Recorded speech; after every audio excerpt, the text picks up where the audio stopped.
और ये पूरा 5 साल के कार्यकाल में बहुत कुछ सीखने को मिला। बहुत सारे लोगों का सेवा करने का सौभाग्य मिला। क्षेत्र में कई जगह पे विकास करने का मौका मिला और अनगिनत स्तर पे हम लोग जाके दिन रात हमेशा लगे रहे। आज आप लोगों के माध्यम से हम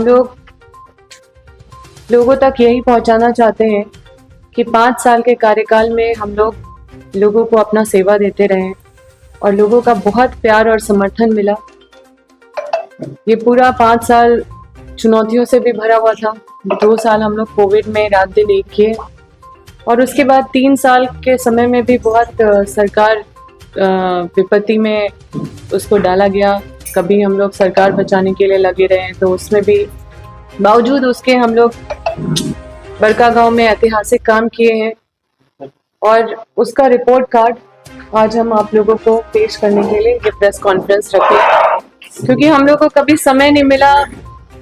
1 साल से हमारे विपक्ष कुछ दिख रहे थे और हमारे जो सबसे ज्यादा विरोध करने वाले जो विपक्ष हैं, जो हमें डायरेक्ट अपना चुनौती समझते हैं, उन लोगों की तरफ से सिर्फ ऑर्केस्ट्रा उद्घाटन के सिवा और कोई भी हमें नहीं लगता कि विपक्ष के रोल में उनको कभी देखें। मुझे नहीं लगता कि कभी भी ये लोग 1 किलो अनाज भी कोविड में किसी को बांटे होंगे। मुझे नहीं लगता कि कभी भी कोई एक्सीडेंट हुआ है क्षेत्र में तो वहां पे एक मानवता के खातिर वहां पे जाके खड़े हुए होंगे या लोगों को कहीं भी राहत या ताकत देने का काम किया होगा, क्योंकि बड़कागांव विधानसभा से बहुत ज्यादा मात्रा में वो वोट उनको मिलते रहा है। यहाँ के लोगों का वोट जरूर लेते हैं, लेकिन यहाँ के लोगों का मुझे नहीं लगता कि एक भी लोगों के काम आएंगे। वो लोगों को जिस तरह से भी गुमराह करें, लेकिन पूर्व में उनके अपने मतलब भाई सांसद, माननीय सांसद महोदय रहे हैं और सरकार में रहे हैं। उस समय यहाँ पे गोलियां चलाई गई थी एनटीपीसी में और एनटीपीसी को घुसाने के लिए गोली चलाई गई, यहाँ पे लोग मरे, लेकिन ना ही विपक्ष के जो अपने आप को मतलब जो बीजेपी के अभी प्रत्याशी बने हैं वो कभी देखने भी नहीं आए, ना उनके भाई आए ना उनके फैमिली आए। सभी फैमिली को विधायक बनना है, सांसद बनना है, लेकिन और अपने भाई को भी विधायक बनाना है। आप हमारे परिवार को अगर देखिएगा तो अगर हम कहीं नहीं पहुंच पाते तो मेरे पिताजी पहुंचते हैं, अगर पिताजी नहीं रहते तो मेरी माँ वहां पे पहुंचती है। मतलब हम लोग अपने घर से हर हाल में ये इंश्योर करते हैं कि उस दुख में हमारे तरफ से वहां पे मौजूदगी हो, वहां से इस पे राहत हो। और मेरा भाई पहुंचता है, मेरे भाई को फोन आ जाता है, अगर हम कहीं मीटिंग में हैं, अगर हम नहीं उठा पा रहे हैं तो मेरा भाई रिसीव कर रहा है। तो हम लोग पूरा परिवार सेवा दे रहे हैं और हम एक विधायक है, हम लोग पूरा परिवार हमेशा लगे रहते हैं कि किसी का भी कोई भी अनअटेंडेंट नहीं रहे। हमारे घर में कोई आए तो उनको, अगर हम चले गए हैं कोई कार्यक्रम में तो मेरे घर में मेरी माँ रहती है, वो अटेंड करती है। लेकिन यहाँ पे जब भी विपत्ति आता है तो आप कभी देखेगा कि रामगढ़ की जो वर्तमान विधायक वो आज तक बड़कागांव कभी देखने नहीं आई। आप देखेंगे कि कभी भी यहाँ पे कोई विपत्ति होती है तो जो अभी गिरिडीह के सांसद हैं उनके भाई वो कभी नहीं आते। कोई भी मतलब उनकी पत्नी नहीं देखे होंगे आप लोग कभी, उनके मतलब उनका फैमिली कभी नहीं आया होगा इस विधानसभा में। आप लोग जानते नहीं होंगे कि उनके परिवार वाले दिखते कैसे हैं। और इनको बस बड़कागांव में जब वोट लेना रहता है तो यहाँ पे अकेले घूमते हैं। और हम लोग बस यही कहना चाहते हैं कि अगर हम बीजेपी ज्वाइन कर लेते तो अभी बीजेपी के कार्यकर्ता हमको सनातनी और सबसे बड़े राम भक्त के तौर पे हमको पेश करते रहते हैं हर जगह। लेकिन इन लोगों का जो राजनीतिकरण है बहुत निचले स्तर का है। हम कभी फुर्सत नहीं मिला हमको लोगों को, मतलब हम कभी उतना क्रेडिट लेने में नहीं रहे अपने काम के, और हमको कभी फुर्सत नहीं मिला कि हम लोगों को बताएं या प्रचार प्रसार करें कि हम क्या काम कर रहे हैं क्या नहीं कर रहे हैं। कई लोग टीका टिप्पणी करते रहे, लेकिन मुझे फुर्सत नहीं मिला कि उनके जवाब को हम दें। आज क्योंकि एक उम्मीदवार के रूप में हम लोगों के बीच में खड़े हो गए हैं, पार्टी ने फिर से भरोसा जताया है। उम्मीदवार का मतलब होता है कि जनता के उम्मीद पे खड़े उतरने के लिए जो उम्मीदवार बनाए जाते हैं वो जनता का क्या उम्मीद है उनसे। तो आज के दिन पे हम प्रेस कॉन्फ्रेंस के माध्यम से अपने रिपोर्ट कार्ड को आप लोगों तक जारी कर रहे हैं कि हमने कितना काम किया है क्षेत्र में। मुझे लगता है ये विकास का काम जो है ये काफी नहीं है जो हम बोलेंगे कि हम ये बहुत काम कर दिए हैं। इससे ज्यादा तो हम ये समझते हैं कि हम क्षेत्र में अपने आप को समर्पण की भावना से समर्पित किए, अपना 24 घंटा क्षेत्र पे न्योछावर किए, अपने आप को भूल के, अपने भूख को भूल के, अपनी नींद को भूल के हमेशा क्षेत्र में हमेशा बने रहे, रात हो या दिन हो हमेशा सड़क में रहे, लोगों के बीच में रहे। और जब भी किसी को जरूरत पड़ा किसी भी समय में हम लोग एक परिवार की तरह अपने क्षेत्र के लोगों से जुड़ गए। क्षेत्र को कैसे हम सजाएं, क्षेत्र के लोगों को हम कैसे अपना सेवा दे पाए, उसके लिए हमेशा लगे रहे। हम अपने क्षेत्र को अपना घर समझे और क्षेत्र में भावनात्मक रूप से सबके साथ जुड़ गए। अगर किसी को भी कोई दुख होता है तो उसको अपने ऊपर हमेशा लेके हमेशा उसको डील करें। और विकास तो सेकेंडरी चीज है, जबकि हम लोग खुद कहते हैं कि हमने बहुत सारा काम करवाया है, लेकिन उससे भी बड़ी चीज होती है कि हम अपने क्षेत्र में अपना सेवा हमेशा सुनिश्चित किए कि मेरा सेवा मिलते रहे, हम कैसे इजीली अवेलेबल रहे लोगों के बीच में, लोग मुझे फोन भी ना करे और उनको पता हो कि हम इस समय यहाँ मिल जाएंगे। उसके लिए हमने दिन निर्धारित करके लोगों के बीच में अपनी उपस्थिति को हमेशा दर्ज करने का हमेशा काम किया है। सोमवार को हम पतरातू में बैठते थे ब्लॉक में, मंगलवार को हम हमेशा ब्लॉक में, लोगों को पता था कि मंगल को आएगी विधायक जी, और ब्लॉक में भ्रष्टाचार बंद हो उसके वजह से हम हर एक दिन अपना डिवोट करते थे ब्लॉक में, और हमेशा ब्लॉक में बैठने का काम किए। और घर तो डेली लोग आते थे, सुबह सुबह या आते हैं, अभी भी लोग काम लेके आते हैं, तो हम लोग उस पर हमेशा लोगों से मिलते जुलते रहते हैं। क्योंकि हम किसी पे टिक्का टिप्पणी आज तक नहीं किए हैं, ना ही किसी पे आरोप प्रत्यारोप किए हैं, लेकिन जब इस तरह का चीज देखते हैं तो निश्चित रूप से ये बात तो कहना जरूरी होता है। ये जो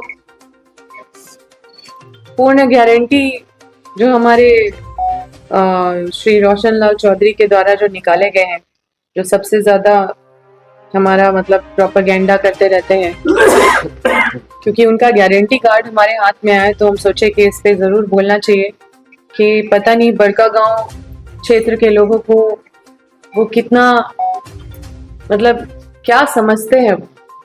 सबसे पहला चीज है वो उन्होंने लिखा है कि बड़कागांव गुरुचट्टी में प्रत्येक रविवार को रोशन लाल चौधरी उपस्थिति में जनता दरबार का आयोजन होगा। ये हंसी के पात्र है ये चीज कि संडे को 10 बजे आके और जनता दरबार का आयोजन करेंगे, और संडे को कौन अधिकारी बैठ के उनका काम करने के लिए वहां बैठे रहेंगे। ये हमारे समझ से परे है, क्योंकि हम लोग कभी संडे मंडे करके जनता दरबार नहीं करते, हम लोग हफ्ता में हर दिन बैठते हैं। ब्लॉक में हम लोग विशेष रूप से बैठते हैं ताकि ब्लॉक में कोई भी शिकायत या किसी का कोई लटका हुआ काम ना रहे। फिर इन्होंने लिखा है कि बड़कागांव में डिग्री कॉलेज लेके आएंगे, पॉलिटेक्निक कॉलेज खुलवाएंगे और बिजली ग्रिड निर्माण कराएंगे। ये सब काम हम कर चुके हैं। और बाईपास का बात करें तो ये बाईपास भी 3rd टेंडर डीपीआर का खुला है, जो कि अलॉट भी हो गया है 3रा टेंडर। फिर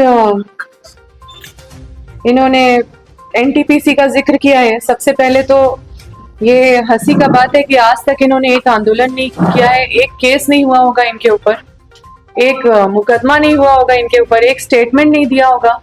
आज तक किसी ने अगर कंपनी के खिलाफ लड़ा है तो एक नाम भी बता दीजिए जो क्षेत्र में बोले कि हम लड़े हैं और हम संघर्ष किए हैं, हम जेल गए हैं। अगर हम लोग नहीं किए हैं तो कोई जो किए हैं, जो प्रत्याशी के रूप में आ जा रहे हैं और अपने आप को साबित करने का कोशिश कर रहे हैं कि वो विस्थापित के मसीहा हैं, तो हम बस यही कहना चाहेंगे कि इतने समय से वो 70,000 वोट यहाँ से लेके जाते हैं बड़कागांव विधानसभा से लगभग, और उसके बाद उनका कोई दायित्व नहीं समझते हैं कि हम लोगों के साथ खड़े भी रहे मॉरली भी। तो और जबकि उनके भाई केंद्र सरकार में अभी कुछ दिन पहले वो एनटीपीसी में अपने भाई श्री सीपी चौधरी के साथ जाके और वहाँ बैठक रखे थे। वहाँ पे एनटीपीसी का हम लोग देखे थे फोटो, आप लोग भी देखे होंगे। तो उस बैठक में हुआ क्या ये हम जानना चाहते हैं कि किस वजह से वो बैठक रखी गई थी। अगर वो एनटीपीसी और जो नया सरकार हमारे प्राइम मिनिस्टर नरेंद्र मोदी जी के नेतृत्व में बना, वैसे ही वो लेके गए सीपी चौधरी जी के साथ कुछ रैयत लोग को, या पता नहीं किसको लेके गए, हम तो देख नहीं पाए फोटो में। लेकिन हमें भी लगा कि कुछ अच्छा हो सकता है, क्योंकि ये तो केंद्र सरकार का परियोजना है। कोयला मंत्री और ऊर्जा मंत्री सब वहीं पे बैठते हैं, और अगर अभी केंद्र सरकार के सांसद अगर वहां पे बैठक किए हैं एनटीपीसी में और रोजगार का पहल लेके गए और बोले कि रोजगार का पहल हल हो जाएगा, और कई चीजें यहाँ पे समस्या है विस्थापन में 2016 कट ऑफ, जीएम लैंड का पैसा नहीं मिल रहा है, इन सब चीजों पे कुछ पहल नहीं किया गया। तो ये दुखद है कि लोगों को बस गुमराह करने का काम करते हैं, और पूरी तरह से गुमराह करने का काम करते हैं। ये लोग को सिर्फ विधायक बनना है, ना इनकी भाभी आती है क्षेत्र में कभी कोई इशू को लेके, ना इनके भैया आते हैं, सब सांसद विधायक है। लेकिन हम लोग पूरा परिवार, कभी भी जरूरत पड़ता है, कभी मेरी माँ चली जाती है, कभी मेरे भाई चले जाते हैं, जबकि हम लोग सब एक परिवार है, सबको एक प्लेटफॉर्म पे हम लोग सब खड़े। हम बस अपने देवतुल्य जनता से यही आग्रह करेंगे कि कुछ भी, कोई भी लोग आएंगे बाहर से या कहीं से भी दिग्भ्रमित करेंगे तो उस पर दिग्भ्रमित ना हो, क्योंकि बस थोड़ा सा अपने मन को टटोलना है और हर चीज को आभास करने की जरूरत है। कौन आपके लिए खड़ा रहा है, कौन कभी भी अगर आपके साथ खड़े होके कभी भी आपके साथ आए हैं, तो ये जनता का विषय है और ये हमारे देवतुल्य जनता निर्णय लेगी। अगर हमको फिर से मौका मिलता है तो जो भी जनता का विश्वास है उस पर खरा उतरने के लिए काम करेंगे। हमने अपने क्षेत्र में हमेशा बहुत सम्मान मिला है, और अपने क्षेत्र के लोगों के वजह से पूरे झारखंड में सम्मान मिला है, और सिर्फ झारखंड में नहीं, राष्ट्रीय स्तर पे भी हमको बहुत सम्मान मिला है अपने क्षेत्र के लोगों के वजह से। और हमने अपने क्षेत्र के लोगों को और सम्मान दिलाने के लिए, उनको गौरव दिलाने के लिए हमने हमेशा अच्छा काम किया है। और मेरे बड़कागांव विधानसभा क्षेत्र के होने के नाते हमें हर जगह मौका मिलता है कहीं भी भाग लेने का, और बड़ी बड़ी जिम्मेदारी भी पार्टी ने मुझे दिया है। तो ये हमारे क्षेत्र के जनता के आशीर्वाद के वजह से हो पाए हैं। और इस पूरे कार्यकाल में हम लोग बहुत क्षेत्र के लोगों से प्यार मिला है, आशीर्वाद मिला है। एक परिवार की तरह, एक बेटी की तरह हम हमेशा काम किए हैं, और इसी तरह से ये सिलसिला जारी रहेगा। जो अधूरा काम है, जो मेरा अधूरा सपना है, जो लोगों का अधूरा सपना है, बहुत कुछ करना था, बहुत कम समय मिला। जितना समय मिला हम लोग रात दिन एक किए, और आगे भी हम लोग जितना समय मिलेगा अपना पूरा ताकत लगाएंगे और भी बेहतर काम करेंगे, और लोगों के विश्वास पे खरे उतरने के लिए काम करेंगे। लोगों के हक और अधिकार को सुनिश्चित करने के लिए हर लड़ाई लड़ेंगे। यही संकल्प के साथ फिर से चुनाव में खड़े हुए हैं। आप सभी का शुभकामना हम लोग के साथ बना रहे, इसी उम्मीद के साथ अपनी वाणी को विराम करते हैं।